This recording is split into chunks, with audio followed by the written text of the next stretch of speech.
The French also lost one of their greatest flying heroes in September when George Guynemer fell. The first 9 months of 1917 had been a busy period for Guynemer. At the beginning of the year, he traveled to the Spad plant near Paris to work with the engineers on the installation of a 37mm cannon designed to fire through the hub of the propeller. The weapon did work, but due to its slow rate of fire would not be adopted by the service. The average pilot simply lacked the skills to maneuver into the close firing position required to score with the weapon. In George Guynemer's hands, the cannon proved reasonably effective, and he kept the Spad with this armament as a backup machine. Springtime had been particularly fruitful.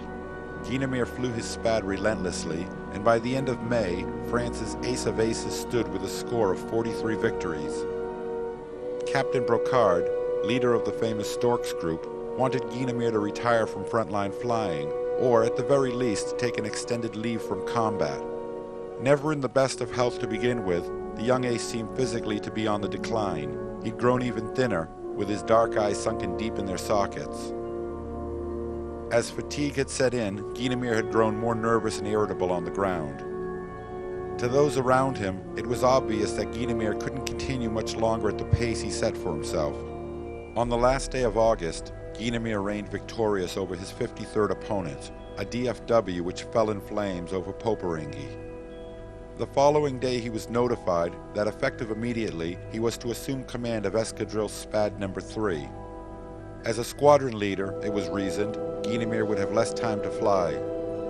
Guynemer hated his new job. Despite his wishes, he had been effectively removed from combat, and as the paperwork piled up on his desk, his favorite Spad sat unused outside his office. By September 11th, it was all too much for the 23-year-old hero, who climbed into the cockpit of his fighter at 8:25 a.m. and headed out towards the front.